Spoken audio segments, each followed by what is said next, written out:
예. 예, 오늘 저희가 살펴볼 하나님의 말씀은 요한복음 14장 9절입니다. 요한복음 14장 9절.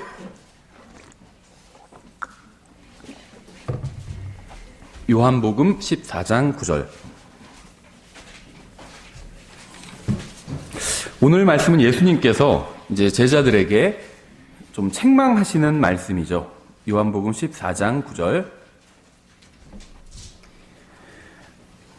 예, 이 말씀을 통해서 한번 각자가 다른 사람 말고 각자가 스스로를 한번 돌아봤으면 좋겠습니다. 요한복음 14장 9절 찾으셨으면 한번 다 같이 읽어보겠습니다. 자, 시작. 예수님께서 그에게 이르시되 빌립아, 내가 이렇게 오랫동안 너희와 함께 있었을 때 내가 아직도 너를 알지 못하느냐?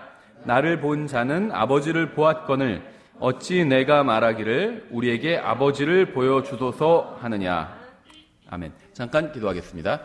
하나님 아버지, 주님의 말씀으로 인해서 감사드립니다. 저희가 주님의 말씀을 통해서 주님을 더욱더 알아가게 되고 또 닮아가게 되고 더욱더 친근한 교제를 나눌 수 있도록 도와주시기 원합니다. 예수님의 이름으로 기도드렸습니다. 아멘. 예, 보통 아는 것이 힘이다 이런 말이 있죠. 이 세상을 살아가려면 반드시 알아야 될 것들이 있습니다. 그렇죠. 그래서 특정한 분야에서 또 전문적인 지식을 쌓고 아니면 또 시험을 봐서 통과하고 하면 또 성공을 하기도 합니다. 그러니까 지식이 많은 사람들은 그렇지 못한 사람들보다 이 세상에서는 성공을 할 가능성이 훨씬 더 크죠. 항상 그런 건 아니지만. 그러니까 무엇인가를 하고 돈을 벌고 무엇인가를 이루어내려면 무엇인가를 당연히 알고 있어야 됩니다. 거기에 관한 지식을 가지고 있어야 된다는 거죠. 그래서 사람들은 많은 것을 알려고 합니다. 또 인터넷을 요즘 정보의 바다라고 하잖아요. 지식이 넘쳐나고 있어요. 잘못된 지식도 있고 또 바른 지식도 있겠죠. 특히 우리나라의 부모님들은 자식들에게 교육을 많이 시키려고 합니다. 그렇죠. 그래서 사람들은 교육을 많이 받아야 잘 살 수 있다고 생각하기 때문이겠죠. 만약에 하루에 수천만 원을 벌 수 있는 방법을 알려준다고 하면 그걸 누가 듣기 싫다고 거절할까요? 요즘 또 전 잘 모르는데 비트코인 이런 광풍이 불고 있잖아요. 어떤 코인이 유망하다. 그런 정보를 준다고 하면 누가 거절할까요? 그렇죠. 보물이 파묻힌 곳을 알려준다고 하면 누가 거절할까요? 그러니까 세상에서 성공하고 명예를 얻을 수 있는 길을 알려주겠다고 하면 아무도 거절하지 않을 겁니다.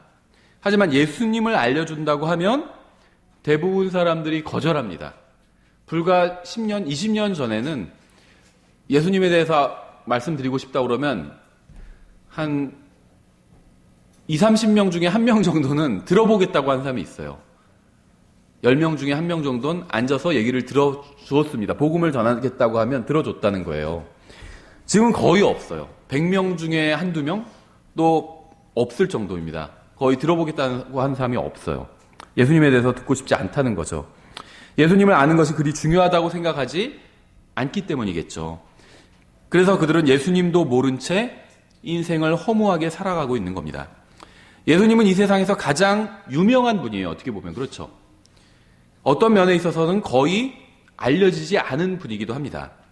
사람들은 크리스마스를 기념하지만 정작 예수님에 대해서는 아는 것이 거의 없습니다. 이 세상은 예수님께서 이 세상에 오신 날을 기점으로 연도를 세고 있지만 예수님에 대해서는 아는 것이 거의 아무것도 없어요. 그러니까 이 세상에서도 우리가 인정하든 인정하지 않든 예수님을 중요한 분이라고 인정은 합니다. 그러니까 그분이 이 세상에 오신 날을 기점으로 해서 그 해를 기점으로 해서 연도를 세고 있잖아요. 그렇죠. 그러니까 예수님을 안 믿는 사람들도 다 그것을 기점으로 연도를 세고 있다는 거죠. 몇몇 특별한 국가를 제외하고 주체 이런 걸로 연도 세는 나라도 있지만 그런 예외적인 경우를 제외하고는 대부분은 예수님이 이 세상에 오신 날을 기점으로 해서 연도를 센다는 거죠. 그러니까 내가 예수님을 믿건 안 믿건 상관없이 다 그날을 기점으로 연도를 세고 있다는 겁니다. 그렇죠. 그러니까 이 세상이 예수님이 중요한 분이라는 것을 이 세상도 어느 정도는 인정은 하고 있다는 거예요. 그러니까 중요한 분이라고 인정하고 있지만 예수님에 대해서는 정작 아는 것이 거의 아무것도 없다는 겁니다. 교회도 많고 지금 교회는 우리나라에서 점점 사라져가고 있는 추세이긴 합니다. 기독교인들도 점점 줄어가고 있는 추세이긴 해요. 하지만 그래도 교회가 적지는 않죠.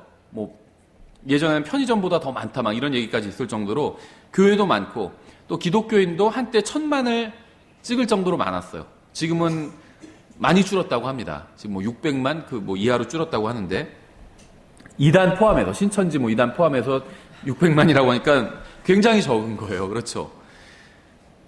근데 어쨌든지 간에 아직도 우리나라가 교회나 기독교인이 적은 나라는 아닙니다. 전 세계적으로 봤을 땐. 그렇죠. 거의 미국과 한국은 기독교가 그래도 좀 강한 국가이긴 합니다. 아직까지도. 그런데도 불구하고 세상 사람들은 예수님에 대해서 거의 무지한 상태에 있어요. 교회도 많고 예수님을 믿는다는 사람들도 우리 주위에 많은데 그럼에도 불구하고 사람들은 예수님에 대해서 무지한 상태에 있다는 거죠. 어떤 사람들은 자신들이 예수님을 안다고 주장을 합니다. 근데 그러한 사람들도 대부분 예수님을 잘못 알고 있는 경우가 굉장히 많이 알고 있어요. 예수님을 그저 위대한 어떤 사상가나 종교를 만드신 분이나 아니면 훌륭한 어떤 도덕 선생님쯤으로 아는 사람들도 있습니다. 그런데 그런 사람들이 알고 있는 예수님은 성경에서 말씀하시는 예수님이 아닙니다. 그들이 말하는 예수님은 그들의 머리에서 나온 일종의 가상의 예수라고 볼 수 있어요. 성경은 이렇게 말씀하고 있어요. 만일 누가 가서 우리가 선포하지 아니한 다른 예수를 선포하거나 혹은 너희가 받지 아니한 다른 영이나 너희가 수용하지 아니한 다른 복음을 받게 할 때 너희가 그를 잘 용납하는도다. 고린도 교회에 보내는 편지거든요. 이미 예수님을 믿는 사람들에게 보내는 편지인데 예수님을 믿는 사람들도 다른 영이나 다른 복음이나 다른 예수님을 받아들인다고 말씀하고 있어요. 그렇죠. 그러니까 예수님을 믿고 구원은 받았지만 신앙생활을 잘못하고 있는 겁니다. 다른 예수님을 믿고 있고 다른 복음을 믿고 있고 다른 영을 믿고 있는 거예요. 구원은 받았지만 고린도 교회에 보낸 편지에 이렇게 말씀하고 있어요. 예수님을 잘못 알고 있는 것은 어떤 면에 있어서는 전혀 알고 있는 것이 아닐 수도 있습니다. 그렇죠. 예수님에 대해서 잘못 알고 있느니 차라리 어떤 면에 있어서는 전혀 모르는 편이 더 나을 수도 있어요. 잘못 알고 있는 사람을 고쳐서 바르게 알게 하는 것보다 아예 모르는 게 나을 수도 있다는 거죠. 방이 있는데 빈 방에 내가 빈 방을 내 방으로 꾸미는 것이 훨씬 쉽겠죠. 무엇인가 이미 다른 사람 방이고 무엇인가 예를 들면 쓰레기가 잔뜩 차 있는 방보다는 그냥 빈 방이 훨씬 더 나을 수 있다는 겁니다. 그렇죠. 첫 번째, 이 세상 사람들은 예수님을 모르고 있습니다. 먼저 우리가 살펴볼 것은 이 세상 사람들은 예수님을 모르고 있다는 점이에요. 성경은 세상이 그 지혜로 하나님을 알지 못하였다고 분명하게 말씀하고 있습니다. 잘못된 지혜로 하나님을 알지 못한다는 거예요. 잘못된 지혜 때문에. 이것은 누구도 부인할 수 없는 사실입니다. 이 세상의 지혜로는 하나님을 알 수 없어요. 이 세상에서 얻는 정보, 그것으로는 하나님을 알 수 없습니다. 인터넷에서 얻는 정보, 그것으로는 하나님을 알 수 없어요. 저도 가끔 가다가 이제 기독교, 주로 이제 다른 교회 사이트나 기독교 사이트를 많이 들어가는데, 이제 꼭 그런 사이트만 들어가는 건 아니에요. 그러면 학교 사이트도 들어갈 때도 있고, 어떤 다른 일반적인 이제 그 게시판을 들어갈 때가 있는데, 종교와 전혀 관련 없는, 기독교와 전혀 관련 없는 게시판인데도 이제 기독교 얘기가 나올 때도 있고, 얘기가 나오면 90% 이상은 부정적인 얘기들이에요. 그런데 이제 그 중에 90% 이상, 90%가 아니라 뭐 거의 99%가 부정적인 이야기인데, 이제 그 부정적인 이야기라는 건 기독교를 비판하는 이야기겠죠. 그런데 그 중에서 제가 볼 때 절반 정도는 맞는 비판입니다. 사실에 근거한 비판이에요. 그 절반 정도는 사실에 근거하지 않은 비판이에요. 그러니까 그 비판을 하는 사람이 성경을 한 번도 읽어보지 않은 채 그냥 성경엔 이런 게 있지 않냐 하고 막 비판을 하는 겁니다. 그러니까 우리가 비판할 때는 성경을 비판하고 싶으면 성경을 적어도 한 번 정도는 읽어보고 나서 비판을 해야 되겠죠. 근데 전혀 읽어보지도 않고 비판을 하고 있는 거예요. 잘못된 비판이겠죠. 맞는 비판이란 건 어떤 주로 사람들에 대한 비판인데 주로 이제 목사에 대한 비판입니다. 뭐 교회에 대한 비판이기도 한데 주로 사실은 목사에 대한 비판이에요. 그래서 요즘 기사에도 자주 나오는 어떤 대형 교회, 자기네 땅이 아닌데 예를 들면 일반 공공 도로까지 막 침범해가지고 교회를 세운다든지 그러면 뭐 비판 받을 만 하겠죠. 그러니까는 기독교를 비판하는 비판 중에 절반 정도는 사실에 근거한 비판이더라고요. 목사가 잘못했거나 실제로 교회가 잘못했거나 믿는 사람들이 잘못했거나. 근데 대부분 한 80, 90% 목사가 잘못한 그런 얘기들이고 대부분은 사실로 보여요. 그런 목사가 잘못했다고 하고 어떤 하는 이야기들이. 그런데 이제 절반 정도의 비판은 전혀 성경을 읽어보지도 않은 채 하는 비판입니다. 하나님에 대해서 하나님은 왜 이런 분이시냐고 막 비판하는데 성경에 나온 하나님은 그런 하나님이 아니거든요. 그러니까 자기들이 상상 속에서 어떤 하나님을 만들어내고 그 다음에 그 하나님을 막 공격하고 하나님이란 자기들이 그 이름으로 부르면서 이것이 성경에 나온 하나님일 것이다 하면서 비판을 하고 있다는 거죠. 그래서 저는 비판할 수 있다고 생각합니다. 하지만 적어도 성경을 비판하려면 성경에 나온 하나님을 자기가 상상 속에 만들어낸 하나님이 아니라 성경에 나온 하나님을 비판하려면 성경을 읽어보고 비판해야 되겠죠. 그래서 예수님을 믿지 않는 이제 사람들이 많은 이유를 가지고 있는데 참 안타까운 것이 자기가 예수님을 왜 믿지 않는지 이제 이유를 쓰는 사람들이 있는데 온라인상에서 익명성이 보장되니까. 근데 성경을 보면 충분히 그 다음에 얻을 수 있는 해답인데도 불구하고 자기가 성경은 전혀 읽어보지 않고 자기 상상 속에서 만들어낸 하나님, 예수님을 비판하고 있는 거예요. 그렇죠. 그래서 이 세상의 지혜로는 인터넷에서 그런 것만 찾아보면요. 하나님을 알 수 없습니다. 하나님을 알 수 없어요. 하나님을 알고 싶으면 성경을 읽어야 돼요. 그럼 가장 정확한 하나님을 알 수 있습니다. 이 세상의 지혜로는 하나님을 알 수 없어요.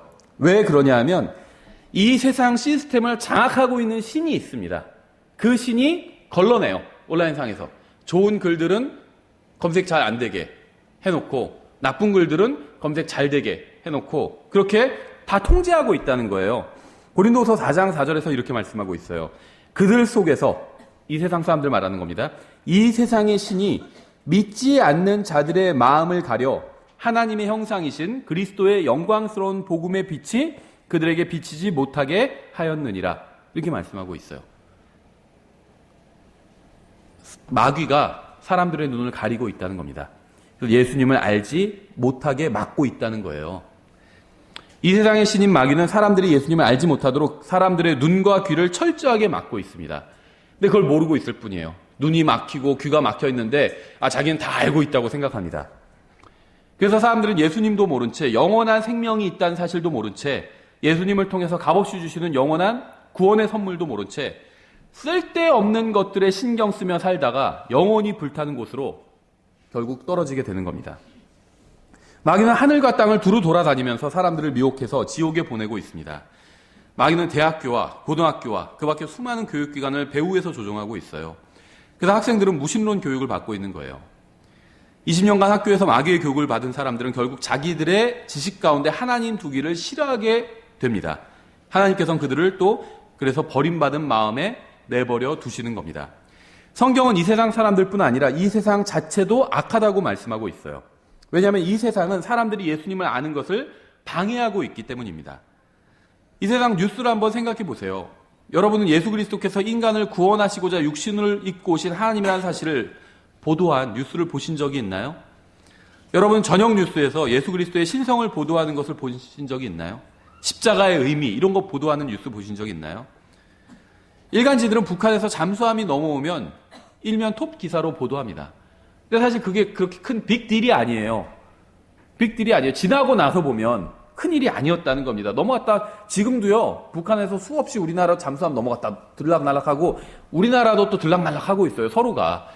우리나라로 간첩 수많이 보내고 있죠. 우리나라도 북한에 또 수없이 간첩 보내고 있어. 들락날락 하고 있어. 요즘은 뭐 그렇게 하지도 않는다고 하더라고요. 다 인터넷 검색해보면 다 나오기 때문에 간첩 보내지도 않는데요, 서로. 예전에 서로가 숱하게 보냈어요. 빅딜이 아니라는 거예요. 큰일이 아니라는 겁니다. 근데 간첩 하나 들어와서 뭐 잡히면 일면 톱기사로 막 내보내잖아요. 어떤 의미에서는 그런 건 이해가 돼요. 이제 우리의 안전과 관련된, 안보와 관련된 것들이니까. 어떤 여자가 골프 대회에서 우승하면 특집으로 막 보도를 해요. 근데 별로 대단한 일이 아니에요. 그렇죠? 막대기로 조그만 공을 어떤 구멍에 잘 집어넣었다는 거거든요. 대단한 게 아니에요. 저 월드컵 볼 때 보지도 않지만 별로 웃기더라고요. 공을 그냥 남자들이 몰려다니면서 어디에 꿀대 집어넣은 얘기인데 막 난리가 나요. 그러니까 별로 빅딜이 아니에요. 그렇죠? 차라리 뭐 아프리카에서 사람들 굶어 죽는 게 더 빅딜이에요. 큰일이에요. 근데 그런 거는 별로 도도하지 않아요. 사람들이 원하지 않기 때문에 시청률이 안 나온다는 거죠. 그러니까 시청률이 나올 만한 것만 보도합니다. 그렇죠. 별것도 아닌 것들. 그렇죠. 예수님께서 온 세상을 구원하시는 것, 우리의 죄 문제가 어떻게 되는가, 이런 것에 대해서는 보도하지 않습니다. 관심이 없어요. 왜냐하면 예수님을 모르고 있기 때문이에요. 예수님을 모르고 있기 때문에. 자신들도 예수님을 모르고 다른 사람들도 예수님을 알기 원하지 않고 있다는 거죠. 이 세상 사람들은. 이 세상은 예수님을 모르고 있습니다. 예수님을 알지 못하면 예수님을 알 수도, 하나님을 알지 못하면 예수님을 알 수도 없어요. 연동되어 있어요. 하나님과 예수님에 대한 것들이. 왜냐하면 예수님은 하나님의 아들이기 때문입니다. 하나님을 아는 것에서부터 모든 것들이 출발합니다. 창조주 하나님을 아는 것에서부터 모든 것들이 출발해요. 하나님을 인정하면 하나님의 아들이신 예수님도 믿을 수 있고 하나님의 말씀도 믿을 수 있어요. 하나님을 믿지 않으면 하나님의 아들도 믿을 수 없고 하나님의 말씀도 믿을 수 없어요.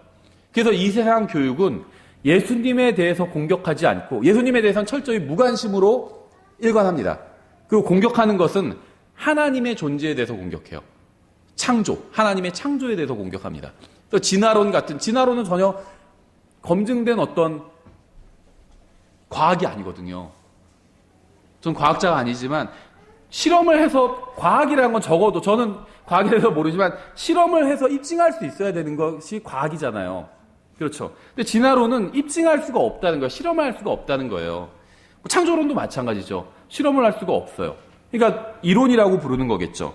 법칙이라고 부르지 않고. 근데 어쨌든 간에 생각해 볼 만하다는 거죠. 진화냐, 창조냐, 아니면 누군가 이걸 만들었냐, 이게 우연히 생겨난 거냐, 생각해 볼 만하다는 거죠. 근데 이 세상에서는 우연히 만들어졌다는 것만 가르치고 있다는 겁니다. 하나님에 대한, 하나님의 존재에 대해서 공격하고 있다는 거예요. 그러면 하나님의 아들이신 예수님도 모르게 되기 때문입니다. 그렇죠. 또 예수님을 알아야 하나님을 알 수 있어요. 왜냐하면 예수님은 보이지 않는 하나님의 형상이시기 때문입니다. 사람들은 예수님도 잘 모를 뿐더러 예수님을 알려고 하지도 않습니다. 자신만 알려고 하지 않는 것이 아니라 다른 사람들도 알기를 원치 않습니다. 그래서 성경은 인간이 타락했다고 말씀하고 있는 거예요. 예수님을 알면 구원받을 수 있는데 사람들은 예수님을 알기 원치 않습니다. 예수님을 알면 영원한 생명을 얻을 수 있는데 사람들은 예수님을 알기 원치 않고 있는 거예요. 한번 생각해 보세요. 예수님을 알지 못하면 구원을 받을 수 없습니다. 그렇죠? 예수님을 믿지 않으면 구원받을 수 없어요. 사람들은 구원받을 수 없기 때문에 구원받지 못하는 것이 아니라 원하지 않기 때문에 구원받지 못하는 겁니다.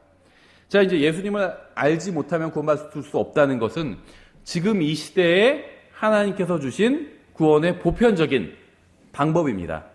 보편적인 방법이라고 말씀드린 건 예외도 있다는 거예요. 가난 아기들은 예수님을 모르죠. 하지만 지옥에 가지 않아요. 왜냐하면 죄에 대한 책임이 그 아기들에게 없기 때문에. 그렇죠. 그러니까 왜냐하면 죄라는 건 고의를 가지고 내가 잘못된 것을 행할 때 그것이 죄가 되거든요. 이 세상 우리나라 법에서도 그렇고 하나님의 법에서도 그래요. 고의가 없다면 그것은 죄가 아니라는 거죠.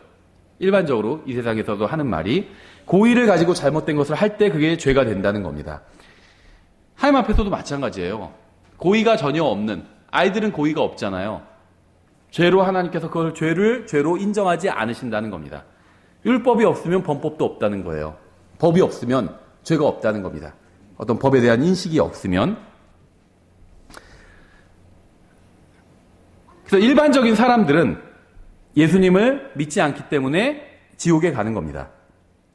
근데 구원받을 수 있는 방법이 없기 때문에 지옥에 가는 것이 아니라 구원받기를 원하지 않기 때문에 지옥에 가는 것이에요.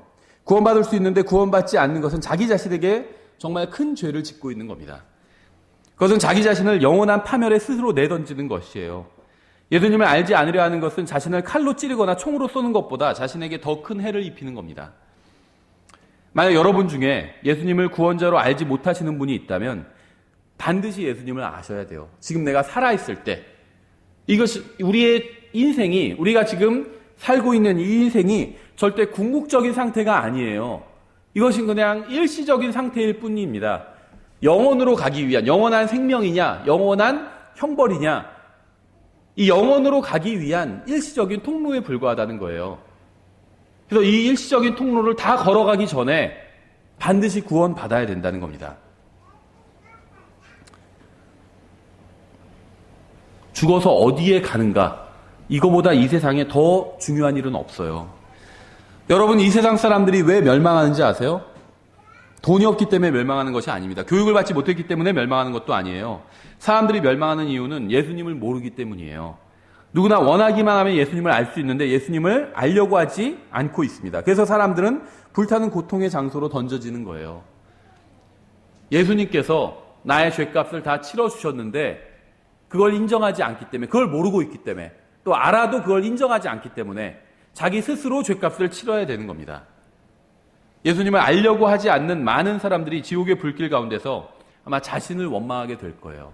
내가 살아있을 때 구원받을 기회가 있었는데 내가 다른 여러 가지 핑계를 대느라 예수님을 구원자로 받아들인 걸 거부했었지. 자기 스스로를 원망하게 될 겁니다. 두 번째, 문제는 그리스도인들도 예수님을 모르고 있다는 겁니다. 여러분, 법에 대해서 거의 아무것도 알고 있지 않은 판사를 보신 적이 있나요? 의술에 대해서 거의 아무것도 모르는 의사를 보신 적이 있나요? 판사는 법에 대해서 많은 걸 알고 있죠. 의사는 당연히 의술에 대해서 많은 것을 알고 있을 겁니다. 그렇죠. 오랫동안 공부를 했어요, 거기에 대해서. 그렇지 않으면 판사나 의사가 될 수가 없습니다. 그렇죠. 다 시험을 보고 합격한 사람들이에요. 그렇죠. 그러니까 많은 법이나 의술에 대해서 많은 지식을 가지고 있지 않다면 합격할 수 없는 시험을 보고 합격해서 판사나 의사가 된 거죠. 근데 그리스도인들은 어떨까요? 그리스도인들은 세상 사람들이 자신들의 직업에 대해서 많이 알고 있는 것처럼 정말 예수님에 대해서 많이 알고 있을까요?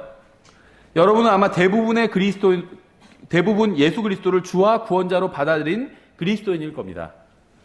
여러분 중에 그리스도인이 있다면, 여러분이 그리스도인이라면 예수님이 구원자다, 내 죄값을 치르셨다, 창조주 하나님이다, 다시 와서 이 세상을 심판하실 것이다, 뭐 이런 것들을 알고 있을 거예요. 그렇죠. 믿고 있고. 저는 거듭나서 하나님의 자녀가 되었다고 하는 여러분들에게 묻고자 합니다. 여러분은 예수님을 얼마나 많이 알고 계시나요? 그리고 만일 예수님을 알아야 할 만큼 알고 있지 않다면 부끄러워하셔야 돼요. 오늘 본문에 의하면 빌립은 예수님과 오랜 시간을 있었습니다. 같이 동거동락을 했어요. 그렇죠. 3년 반을. 그런데 예수님을 잘 모르고 있었던 겁니다. 여러분, 어떻게 그런 일이 가능하겠냐고 아마 반문하시는 분도 있을 거예요. 그리스도와 함께 지상에서 몇 년을 보낸 사람이 그리스도를 모른다면 정말 이상한 일이죠. 그런데 자신이 그리스도인이라고 하면서도 그리스도에 대해서는 몇 가지 큼직한 사실, 구원자, 창조주, 재림하실 분, 이런 몇 가지 큼직한 사실을 제외하고는 거의 아무것도 모르는 사람들이 너무나도 많이 있어요. 이 세상 사람들이 예수님을 모르는 것은 불행한 일입니다. 예수님을 알면 구원받을 수 있는데, 영원히 정말 평안과 기쁨과 만족 가운데 살 수 있는데 예수님을 모르고 있어요. 불행한 일이죠. 근데 저는 그것보다 더 불행한 일은 그리스도인들이 예수님을 잘 모르는 일이라고 생각을 합니다. 저는 예수님께서 이 세상에서만 알려지지 않으신 것이 아니라 그리스도인들 사이에서도, 예수님을 믿는 사람들 사이에서도 별로 알려지지 않은 분이라고 생각해요. 우리는 그리스도인이지만 여러 가지 문제를 가지고 있습니다. 그렇죠. 그러나 우리의 가장 심각한 문제는 우리도 세상 사람들처럼 예수님을 거의 모르고 있다는 사실이에요. 세상 사람들의 문제는 예수님을 모른다는 거잖아요. 그렇죠. 그래서 우리는 예수님을 그 사람들에게 알려주려고 하잖아요. 그런데 어떻게 보면 우리도 예수님을 잘 모르고 있다는 겁니다. 이게 우리의 문제라는 거예요. 어떤 그리스도인들은 예수님을 그저 지옥으로부터 자신을 건져주시는 분으로만 알고 있습니다. 난 예수님 믿어. 예수님께서 내 죄값 다 치러주셨으니까. 그래서 난 지옥에 가지 않아. 이게 끝이라는 거예요.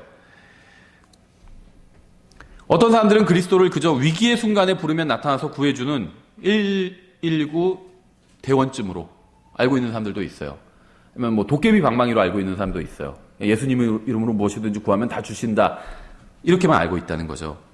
우리는 예수 그리스도를 구원자로 알고 또한 그것을 믿었기 때문에 구원을 받았습니다. 그런데 우리 중 너무나도 많은 사람들이 겨우 이러한 사실을 아는 것으로 만족하고 있다는 거예요. 우리는 이 세상의 일로 분주하기 때문에 예수님을 모르고 있습니다. 우리는 그리스도인이지만 그리스도를 아는 것보다 이 세상의 다른 일들이 더 중요하다고 생각하기 때문에 예수님을 잘 모르고 있는 거예요. 그런데 한번 생각해 보세요. 그리스도를 아는 것이 이 세상의 어떤 일보다 덜 중요한 일일까요? 여러분에게는 예수님을 아는 것보다 더 중요한 일이 있으신가요? 여러분은 그리스도의 심판석에서도 다른 중요한 일들 때문에 주님을 알아가기에는 시간이 없었다고 변명하실 건가요? 우린 그리스도인이지만 예수님을 주님으로 섬기고 있지 않기 때문에 예수님을 잘 모르고 있습니다. 구원받은 사람들 중에 어떤 사람들은 자신이 교회에 출석해 주는 것만으로도 하나님께서 감지덕지 하실 것이라고 생각하는 사람들도 있어요. 그들은 구원은 받았지만 마지못해 교회에 나오고 있는 것입니다. 마지못해 교회에 나와서 졸음을 이겨가며 설교를 듣습니다. 예배가 끝나면 의무를 완전히 다했다는 뿌듯한 마음을 가지고 인생을 즐기러 또 가버리죠. 저는 그렇게 의무적으로 교회에 다니는 사람들을 많이 봤어요. 억지로 교회에 와서 자리만 채우다 가는 거죠. 여러분, 왜 그리스도인이면서도 구원 받았으면서도 예수님을 믿으면서도 억지로 교회에 다니는지 아세요? 구원은 받았을지 모르지만 예수님을 개인적으로 잘 모르기 때문이에요. 또 예수님과 개인적인 교제를 나누지 않기 때문입니다. 예수님을 믿고 구원은 받았어요. 날마다 예수님과 동행하는 삶을 살지 않기 때문에 예수님을 잘 모르는 겁니다. 구원은 받았을지라도 예수님을 그저 인간을 지옥에서 건져주는 분으로만 알고 있다면 무미건조한 신앙생활을 할 수밖에 없습니다.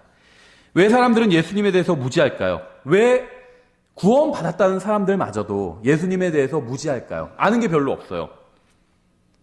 예수님에 대해서 얘기 좀 해달라고 그러면 한 몇 분 얘기하다가 끝이에요. 더 이상 할 얘기가 없어요. 어떤 기독교를 비판하는 영화인 것 같은데 저도 그 영화를 본 적이 없고 제목도 뭔지 모르는데 그냥 그 인터넷 글쎄 그림으로만 돌아다니는 사진으로 그런 걸 본 적이 있는데 무슨 내용이었냐면 집집마다 돌아다니면서 우리나라도 그렇지만 미국에서도 그러면서 복음을 전하거든요.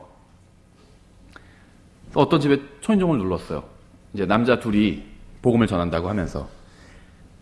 그럼 보통은 거절을 하죠. 듣고 싶지 않아요. 예수님에 대해서 전화로 왔는데요. 그럼 듣고 싶지 않아요. 하고 거절하죠. 그럼 그럼 뭐 전도지만 여기 꼽아놓을 테니까 읽어보세요. 나중에 하고 그냥 가죠. 근데 그 집에서는 열어줬어요. 듣고 싶어요. 하고 열어준 거예요. 이리 와 앉으시죠. 해서 응접실에 앉았어요. 이제 얘기를 해보시죠 하니까 둘이 가만히 있어요. 할 얘기가 없는 거예요. 왜냐하면 이런 적이 처음이었다는 거예요. 그러니까 할 얘기를 준비를 안 하고 다녔던 거예요. 어쩌면 우리도 마찬가지일 수 있어요. 예수님에 대해서 들어보고 싶으세요? 그럼 다 거의 99% 거절하거든요. 듣고 싶지 않아요. 시간 없어요. 지금 바빠요. 다 거절하거든요. 근데 듣고 싶어요 라고 한다면 5분만 시간을 내주실 수 있어요? 그랬더니 아니요, 1시간 내드릴게요. 얘기해보세요 하면 얘기하실 얘기가 있나요? 1시간 동안? 없을 수 있다는 거예요. 1시간 동안. 한 5분 하니까 10분 하니까 얘기가 다 떨어져 버릴 수도 있다는 겁니다. 그렇죠? 어떤 그리스도인들은요, 고의적으로 예수님에 대해서 무지하기도 합니다. 예수님을 알면 더 많이 헌신해야 될 것을 걱정한 나머지 아예 예수님을 알려고 하지 않아요. 저는 그런 그리스도인들을 알고 있어요. 하나님께서 그러한 자들을 구원해 주셨다는 것이야말로 은혜 중에 은혜겠죠. 예수님을 섬기지 않으려고 예수님에 대해서 고의적으로 무지한 것은 정말 어리석은 일입니다. 주님을 아는 것보다 이 세상의 지식에 더 큰 가치를 두기 때문에 주님을 모르는 그리스도인들도 많이 있습니다. 그렇죠. 저도 잘은 모르지만 요즘 하도 비트코인에 대해서 많이 나오니까. 예전에 저는 주식이 다 죄라고 생각하지는 않습니다. 할 수 있겠죠. 그런데 주식하는 사람들은 다른 걸 못 하더라고요. 예전에도 저도 어디서 근무할 때 주식하는 분들이 있었는데 항상 일하는 중에도 계속 그 단말기를 보고 있어요. 안 볼 수가 없어요. 계속 일하면서도 계속 확인하고. 근데 비트코인은 더 한다고 하더라고요. 그거는 아예 하루 종일 주식은 그러다가 끝나잖아요. 그럼 이제 쉼이 있잖아요. 쉼이 없대요. 계속 본대요. 가격이 계속 변동되니까. 와, 저런 식으로 정말 예수님을 알려고 하는 열망이 있었다면 아마 엄청난 일이 있었을 거다. 이런 일이 일어나겠다. 이런 생각이 들더라고요. 주님을 아는 것보다 이 세상의 지식에 아니면 돈을 버는 일에 더 큰 가치를 두기 때문에 주님을 모르고 있는 거예요. 대부분의 그리스도인들이. 하나님의 말씀을 읽고 주님을 아는 것보다 이 세상의 지식을 연구해서 돈 버는 방법을 연구해서 좀 더 잘 살아보려고 하는 그리스도인들도 굉장히 많이 있습니다. 돈 버는 게 잘못됐다는 게 아니야. 그것도 해야 되겠죠. 우선순위를 정해야 된다는 거예요. 우선순위를. 가치를 내가 매겨서 거기에 가치에 맞는 시간을 써야 된다는 거죠. 예수님이 정말 중요한 분이라고 생각한다면, 그렇게 믿는다면 거기에 시간을 써야 된다는 겁니다. 할애해야 된다는 거예요. 사람들이 주님의 뜻을 행하지 못하는 것은 주님을 모르기 때문입니다. 사람들은 주님을 모르기 때문에 인생을 낭비하고 있어요. 쓸데없는 것에 지나치게 낭비하고 있는 거예요. 쓸데없는 것에 지나치게 낭비하고 있는 거예요. 청소하는 건 좋은 일이죠. 해야 돼요.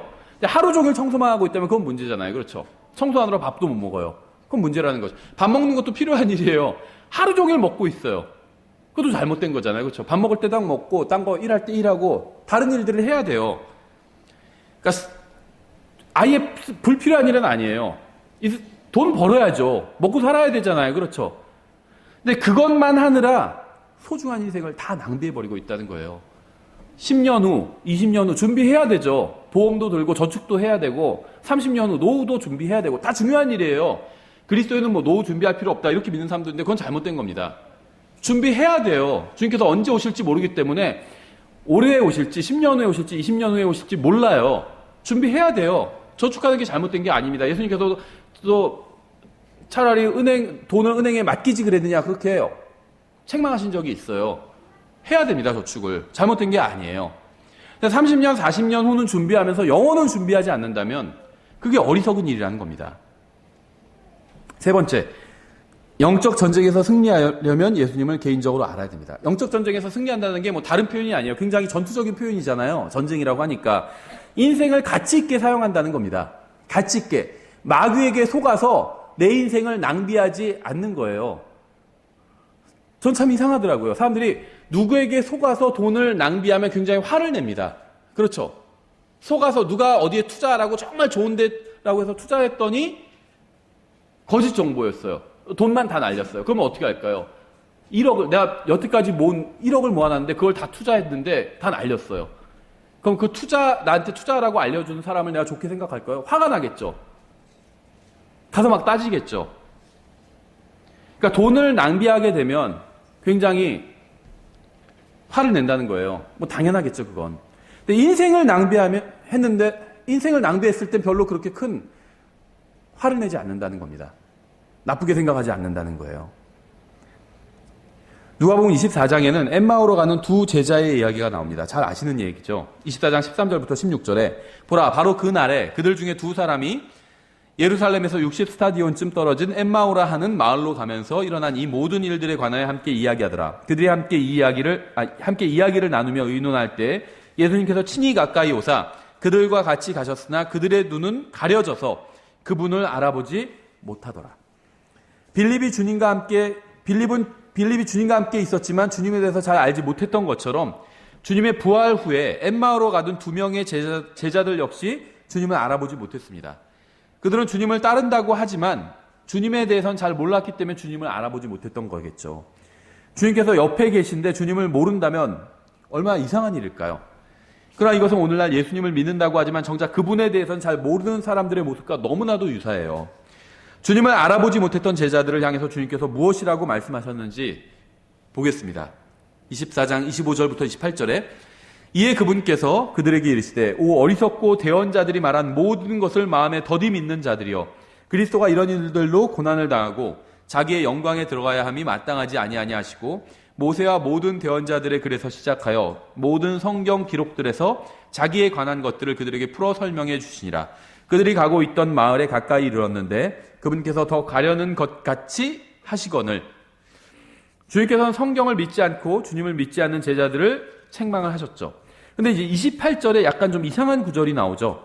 그들이 가고 있던 마을에 가까이 이르렀는데 그분께서 더 가려는 것 같이 하시거늘 이렇게 기록되어 있죠. 이건 주님을 옆에 두고도 알아보지 못했던 제자들보다 더 이상한 구절입니다. 그러니까 지금 상황이 굉장히 이상해요. 주님이 옆에 계신데 주님이신지를 모르고 있어요. 두 명의 제자가. 이것도 이상하죠. 근데 이것만큼 이상한 게 무엇이냐면 어디에 가려고 했으면 거기에 가면 되죠. 그런데 더 가려는 것 같이 하셨대요. 그러니까 더 가려는 말은 의도는 없었다는 의도일 수도 있죠. 잘 모르지만 더 가려는 것 같이 하셨다 이렇게 말씀하고 있잖아요. 주님께서는 제자들을 책망하시고 나서 그들과는 헤어져서 더 가시려고 하시는 것 같이 하셨습니다. 더 가려고 하신 것이 아니라 더 가시려고 하시는 것 같이 하셨다 이렇게 나오잖아요. 주님께서 왜 이런 행동을 하셨을까요? 다음 절을 보면 주님께서는 더 가시지 않고 그들과 교제를 나누신 것을 볼 수 있어요. 교제를 나누실 마음이 있었습니다. 주님께서는 이 사람들과. 어쩔 수 없이 싫은데 잡으니까, 제자들이 잡으니까 할 수 없이, 진짜 싫은데 할 수 없이 교제나 나눠야겠다. 이렇게 하신 것이 아니라 교제를 나누기 원하셨어요. 그런데 처음에는 더 가려고 하시는 것 같이 하셨다는 겁니다. 24장 29절에 그들이 그분께 강권하여 이르되 우리와 함께 머무소서 때가 저물어 가고 낮이 많이 지났나이다 하니 그분께서 그들과 함께 묵으러 들어가시니라. 우리와 함께 머물렀으면 좋겠습니다, 예수님. 하니까 예수님께서 더 가려고 하시다가 그들과 함께 묵으려고 들어가셨다는 거예요. 그렇죠. 주님의 행동이 좀 이상하죠. 주님은 참으로 제자들을 지나쳐 가려고, 정말 지나쳐 가려고 하셨을까요? 아니면 단순히 그런 척만 하신 걸까요? 어떻게 생각하세요? 이 마가복음 6장에도 비슷한 일이 있습니다. 비슷한 사건이 기록되어 있어요. 마가복음 6장 47절부터 48절에 이렇게 되어 있습니다. 저녁이 되매 배는 바닥 한가운데 있더라. 그분께서는 홀로 물에 계시다가 바람이 그들에게 반대로 불므로 그들이 힘겹게 노 젓는 것을 보시고 밤 사경쯤에 바다 위로 걸어서 그들에게 오사 그들을 지나쳐 가려고 하시거늘. 이것도 이상한 일이에요. 예수님께서는요 홀로 묻에 계셨어요. 그 제자들은 배 위에 있었습니다. 그래서 바람이 많이 불어요. 폭풍이 일어나려고 그래요. 그래서 예수님께서 물 위를 걸어 오셨습니다. 그럼 제자들에게 와서 폭풍을 멈추시고 이렇게 해주셔야 되겠죠. 그런데 더 지나쳐 가려고 하셨다고 말씀하고 있어요. 이상하죠? 좀 이상해요. 그렇죠? 왜 주님께서는 제자들이 풍랑에 힘겨워하는 모습을 보시고도 그냥 지나쳐 가려고 하셨을까요? 여러분, 왜 주님께서 풍랑에 어려움을 겪는 제자들을 지나치시고 엠마오로 가는 제자들을 지나쳐 가시려고 했는지 아세요? 둘 다 지나쳐 가려고 하신 거예요. 주님께서 왜 그렇게 하셨는지 이해를 돕기 위해서 마가복음 10장의 마지막 부분을 읽어보면요. 10장 46절부터 52절에 이렇게 되어 있습니다. 그들이 여리고에 이르니라. 그분께서 자기 제자들과 많은 수의 사람들과 함께 여리고에서 나가실 때 디메오의 아들인 눈먼 사람 바디메오가 큰 길가에 앉아 구걸하더라. 그분이 나사렛 예수님이시란 말을 듣고 소리를 지르기 시작하여 이르시되 다윗의 자손 예수님이여 내게 긍휼을 베푸소서 하거늘 많은 사람들이 그에게 명하여 그가 잠잠하게 하였으나 그가 더욱 크게 소리를 지르며 다윗의 자손이여 내게 긍휼을 베푸소서 하더라. 예수님께서 멈추어 서서 그를 부르라고 명령하시니 그들이 그 눈먼 자를 부르며 그에게 이르되 안심하고 일어나라. 그분께서 너를 부르신 다음에 그가 자기 옷을 내버리고 일어나 예수님께 나아오거늘 예수님께서 그에게 응답하여 이르시되 내가 내게 무엇을 해주기 원하느냐 하시니 그 눈먼 사람이 그분께 이르되 주여 내가 시력을 받게 해주옵소서 하매 예수님께서 그에게 이르시되 내 길로 가라. 내 믿음이 너를 온전하게 하였느니라 하시니 그가 즉시 시력을 받고 길에서 예수님을 따르니라. 이 말씀을 통해서 우리는 한 가지 교훈을 배울 수 있습니다. 예수님께서 지나가실 때 사람들은 예수님이 그냥 지나가시도록 놔둬요. 예수님께서는요 일부러 사람들 이 세상에 오셨잖아요. 그렇죠? 그래서 이 사람들 곁을 지나다니셨어요. 근데 사람들은 예수님이 지나가시도록 놔둔다는 겁니다. 여러분, 예수님을 보았던 모든 사람들이 예수님을 붙들었을 거라고 생각하시나요? 다 붙들지 않았을 거예요. 그렇죠? 주님께서 옆을 지나가시는 것을 보고도 주님을 붙잡지 않았던 사람들이 많이 있었을 겁니다. 그런데 이 바디메오는요 붙잡았어요. 예수님을. 그렇죠? 소리를 지르고 붙잡을 수가 없으니까 멀리 가시고 군중이 너무 많으니까 붙잡을 수가 없잖아요. 그러니까는 엠마오로 가는 두 제자는 엠마오로 가는 길에서 두 명과 또 예수님 셋이 걸어갔잖아요. 그러니까 예수님께서 더 가시려고 하니까 붙잡을 수가 있었어요. 그렇죠? 우리랑 여기서 머물고 가시죠. 붙잡을 수가 있었어요. 그렇죠? 근데 바디메오는 군중이 너무 많아서 붙잡을 수가 없었습니다. 삭개오도 마찬가지였죠. 나무 위에 올라가서 봤잖아요. 바디메오는 소리를 질렀습니다. 왜냐하면 앞이 안 보기 때문에 나무 위에 올라가서 볼 수도 없어요. 그러니까 그냥 소리를 지를 수밖에 없었겠죠. 예수님 소리 지니까 사람들이 처음에 말렸겠죠. 조용히 하라고. 근데 예수님께서 부르셨죠. 왜 소리 지르냐? 부르신 거예요. 그러니까 이제 바디메오를 데려온 거죠. 그러니까 이 바디메오는요 말로써 소리로써 예수님을 붙잡은 겁니다. 그렇죠? 다른 사람들은 다 붙잡지 않은 사람들도 많이 있었어요. 근데 바디메오는 예수님을 붙잡았다는 겁니다. 주님을 붙잡지 않았던 사람들은 모두 잘 먹고 잘 살고 아무런 문제도 없는 사람들이었을까요? 이 세상엔요 잘 먹고 잘 사는 사람들은 있지만 아무런 문제가 없는 사람은 아무도 없습니다. 아무도 없어요.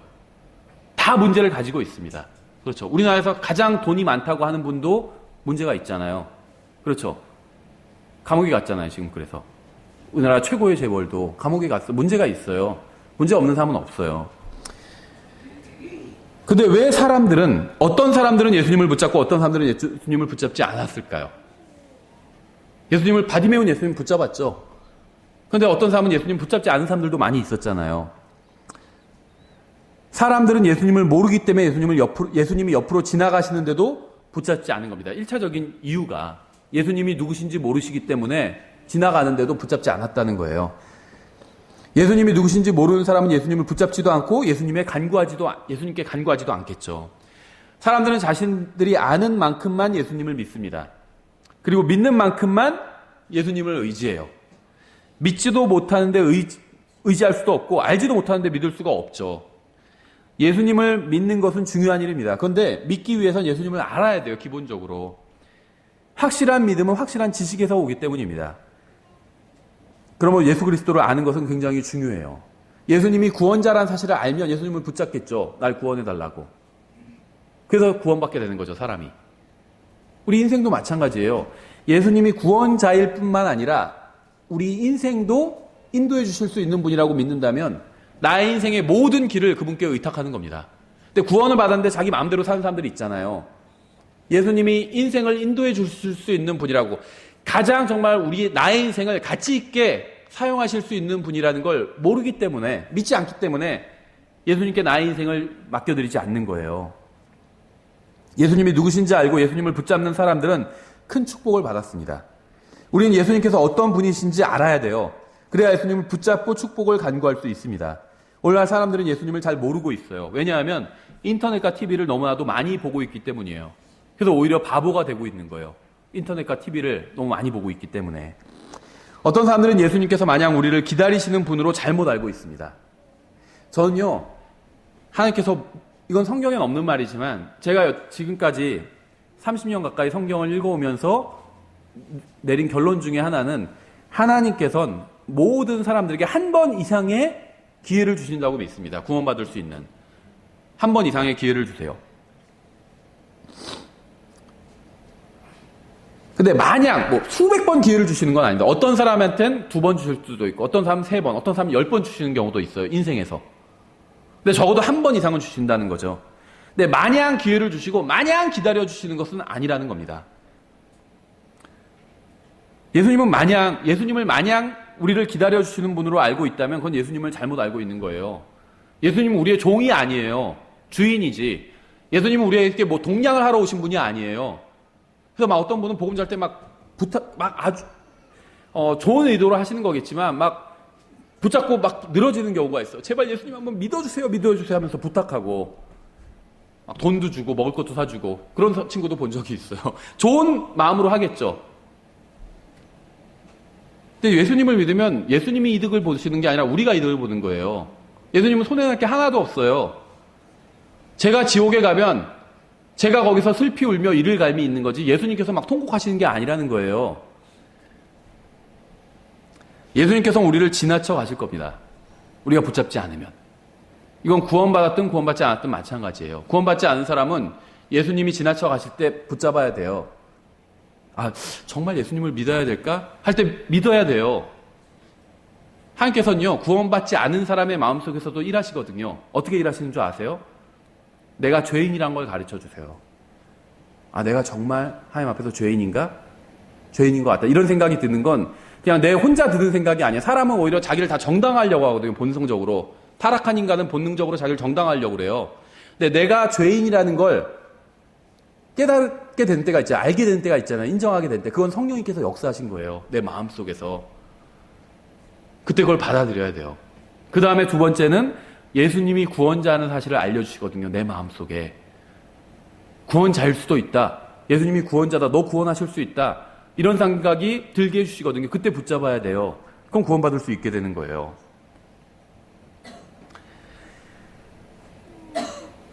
예수님께서는 제자들을 지나쳐 가신 것처럼 우리들을 지나쳐 가실 겁니다. 바디메오가 예수님을 알고 부르지 않았다면 바디메오는 고침을 받지 못했을 겁니다. 우리는 예수님을 알지 못하기 때문에 문제에 부딪혀도 예수님을 부르지 않는 거예요. 구원받지 않은 사람이나 구원받은 사람이나 마찬가지예요. 구원받은 사람들은 구원은 받았지만 인생의 여러 가지 문제에 부딪히게 되잖아요. 왜 그런 문제에 부딪힐까요? 하나님의 자녀가 됐고 구원받았는데 하나님께서는요, 예수님을 부르게 하기 위해서 그 문제를 주신 거예요. 문제를 주신 거예요. 우리는 예수님을 알지 못하기 때문에 능력 있는 그리스도인의 생활을 하지 못하고 있는 겁니다. 우리는 예수님을 알지 못하기 때문에 예수님께서 지나가시는 것도 모르고 있는 거예요. 모든 그리스도인들이 주님께로부터 동일한 축복을 받는 것은 아닙니다. 만약 여러분이 주님을 모르기 때문에 놓치는 축복이 얼마나 많은지 알게 된다면 정말 놀라실 거예요. 여러분 예수님을 알고 계신가요? 여러분 예수님을 얼마나 많이 알고 계신가요? 여러분 예수님을 아는 일이 정말 중요하다고 생각하시나요? 여러분 혹시 예수님을 알기 위해서 성경을 읽거나 연구하거나 공부하는 일이 시간 낭비라고 생각하지는 않으시나요? 여러분 정말로 예수님을 알기 원하시나요? 한번 지금 이 시간 자문해 보셨으면 좋겠어요. 여러분이 예수님을 잘 모른다면 여러분은 불행한 사람입니다. 여러분이 얼마나 많은 돈을 가지고 있건 세상에서 얼마나 큰 성공을 했건 간에 여러분은 정말로 불행한 사람이에요. 여러분이 지금도 예수님을 알려고 하지 않는다면 그것은 여러분의 혼을 거스려 죄를 짓는 것입니다. 우리가 예수님을 알지 못하는 것은 하나님께 죄를 짓는 것이고 이 세상 사람들에게 죄를 짓는 것이고 우리 자신에게 죄를 짓는 거예요. 예수님을 모르는 건. 왜냐하면 예수님을 알게 되면 엄청난 축복을 받을 수 있기 때문이에요. 그 축복은 단순히 물질적인 축복을 뛰어넘는 엄청난 영적 축복이고 우리의 인생의 의미와 길과 빛을 제공해 주는 축복이에요. 영원한 만족을, 이 세상 정도가 아니라 영원한 만족을 주는 축복이에요. 하나님은요, 이 세상 일에 큰 관심이 없으세요. 이 세상의 운명을 하나님께서 정해놓으셨어요. 뭔지 아시죠? 불살라 버리시는 거예요. 불살라 버리시는 것. 이 세상의 운명은 하나님께서 미리 정해놓으셨다는 거예요. 이 세상은요, 잠깐이면 지나가 버릴 거예요.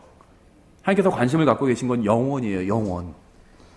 저는 우리가 지금보다 예수님을 더 많이 알게 된다면 우리의 인생이 완전히 변할 것이라고 생각합니다. 신앙이 내가 별게 없는 것 같다. 신앙이 별게 없는 것 같다. 이런 느낌이 왜 드는지 아세요? 예수님을 모르고 있기 때문이에요. 예수님을 알긴 알지만 충분히 알지 못하기 때문입니다. 우리가 지금보다 예수님에 대해서 더 많이 알게 된다면 우리는 지금처럼 살지 않을 거예요. 우리는 지금처럼 무기력한 신앙생활을 하지 않을 것이고 사도 바울과 같이 능력 있는 신앙생활을 할 수 있게 될 것입니다. 만약 우리가 지금보다 더 많이 예수님을 알게 된다면 우리는 세상이 줄 수 없는 큰 기쁨과 만족을 맛볼 수 있게 될 것입니다. 여러분 어떻게 하면 하나님 앞에 인정받을 수 있는지 아세요? 복음을 열심히 전해서 전도를 많이 하면 하나님께 인정을 받을 수 있을까요? 기도를 열심히 하면 하나님께 인정받을 수 있을까요? 교회 내에 다른 지체를 세워주고 사랑하면, 교회를 섬기면 열심히 하나님께 인정받을 수 있을까요? 물론 이러한 일들을 하면 주님께 인정받을 수 있겠죠. 그런데 성경은 그렇게 말씀하신 적은 없어요. 기도 열심히 하고 성경 열심히 읽고 전도 열심히 하고 헌금 열심히 하고 교회 열심히 섬기고 필요한 일이죠. 좋은 일이에요. 근데 이러한 것을 하면 하나님께서 인정해 주시겠다 이렇게 말씀하신 적은 없다는 겁니다. 전 열심히 기도하고 복음 전하고 섬기고 이런 게 잘못됐다는 얘기를 하는 건 아닙니다. 전 다만 성경이 그렇게 말씀하신 적은 없다는 얘기를 하고 있을 뿐이에요. 성경은 이렇게 말씀하고 있죠. 너는 진리의 말씀을 바르게 나누어 내 자신을 하나님께 인정받은 자로 부끄러울 것이 없는 일꾼으로 나타내도록 연구하라.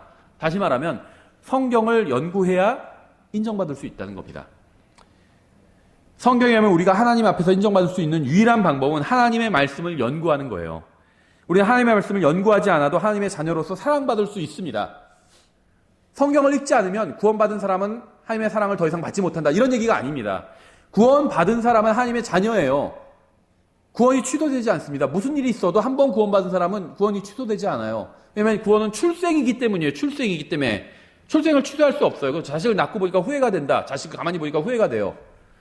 제가 그렇다는 게 아니라 그럴 수도 있겠죠. 자식이 말을 듣지 않으면 후회될 때도 있겠죠. 가끔씩은.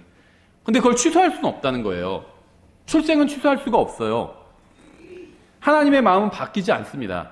우리가 영적으로 태어난 순간부터 지금까지 우리가 하나님 앞에서 많은 죄를 지었지만 하나님의 자녀답게 살지 못했지만 그럼에도 불구하고 하나님의 마음은 단 한 번도 변한 적이 없어요. 여전히 사랑받는 자녀예요. 그리스도 안에서.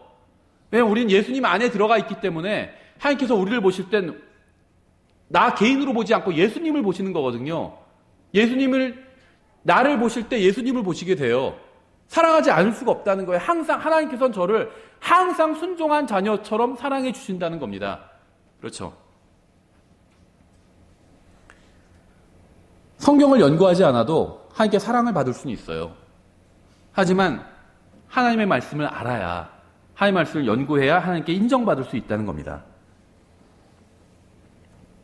왜냐하면 예수님을 알 수 있는 길은 하나님의 말씀을 연구하는 것에서부터 시작되기 때문이에요. 사도 바울은 이렇게 얘기했죠. 참으로 확실히 모든 것을 손실로 여김은 그리스도 예수 내 주를 아는 지식이 뛰어나기 때문이라. 내가 그분을 위하여 모든 것에 손실을 입고 그것들을 단지 배설물로 여김은 내가 그리스도를 얻고, 이렇게 고백을 했습니다. 여러분은 그리스도를 알고 계시나요? 여러분은 예수님을 더욱 잘 알게 되기를 진정으로 원하시나요? 하나님의 말씀을 읽고 여러분이 예수님을 더 많이 알게 되셨으면 좋겠습니다. 이게 제가 추구하는 사역의 방향이에요. 전 모든 사역이 여기에 있다고 생각합니다. 성도들이 예수님을 알게 된 것, 여러분이 예수님을 알게 되는 것, 그럼 모든 문제가 해결돼요. 모든 문제의 답은 예수님을 아는 것에 있어요. 예수님을 알게 되면요, 내가 문제라고 생각했던 것이 사실은 그렇게 큰 문제가 아니었구나, 이런 것도 알게 될 수 있거든요. 여러분, 예수님에 대해서 많은 것을 알 수도 있고 무지한 상태로 남아있을 수도 있습니다. 앞으로 여러분이 얼마나 주님을 알게 되는가는 전적으로 여러분 자신에게 달려 있어요. 예수님께서는 지나가실 거예요. 인생에 있어서 여러분 곁을. 그분을 붙잡아야 돼요. 처음 붙잡으면 구원을 받게 되겠죠. 그리고 나서 내가 또 그분을 마음속으로 떠나서, 구원받고 나서도 마음으로 예수님을 떠나서 살게 되잖아요. 그럴 때 예수님께서 다시 내 옆을 또 지나가신다는 거예요. 그때 다시 붙잡아야 된다는 겁니다. 저는 오늘 이 말씀을 듣는 모든 분들의 마음이 사도 바울과 같이 그리스도를 더욱 알고자 하는 선한 열정으로 가득 차게 되기를 원합니다. 하나님께서는 우리에게 성경을 주셨어요. 여러분이 하나님의 말씀을 읽고 예수님을 더욱더 많이 알게 되기를 하나님께서는 원하십니다. 그래서 더욱 풍성하고 능력과 평안과 기쁨과 감사가 충만한 인생을 살다가 예수님을 만나게 되기를 진심으로 바랍니다. 기도하겠습니다. 하나님 아버지, 주님께서 저희들에게 예수님을 주셔서 감사드립니다. 예수님을 알 수 있도록 도와주셔서 감사드립니다. 저희가 예수님을 구원자로 알고 믿고 받아들이고 그래서 하나님의 자녀가 되었습니다. 하지만 여기에 만족하지 않고 예수님을 더 알기를 원합니다. 그래서 정말 저희에게 주신 이 소중한 인생을 가치 있게 쓰기를 원합니다. 주님께서 저희들에게 예수님을 알려주시기 원합니다. 특히 아직 이 자리에 이 설교를 듣는 사람 가운데 예수님을 자신의 개인의 구원자로 받아들이지 않은 사람이 있다면, 예수님과 개인적으로 한 번도 만난 적이 없는 사람이 있다면 주님께서 그 사람에게 예수님을 알려주시기 원합니다. 예수님께서 정말 창조주 하나님이 되시고 구원자가 되신다는 사실을 알 수 있도록 그 사람의 마음속에서 주님의 말씀을 통해서 역사해 주시기 원합니다. 예수님의 이름으로 기도드렸습니다. 아멘. 예, 다 같이 일어나셔서 찬송가 839장 찬양 드리고 오전 예배 마치겠습니다.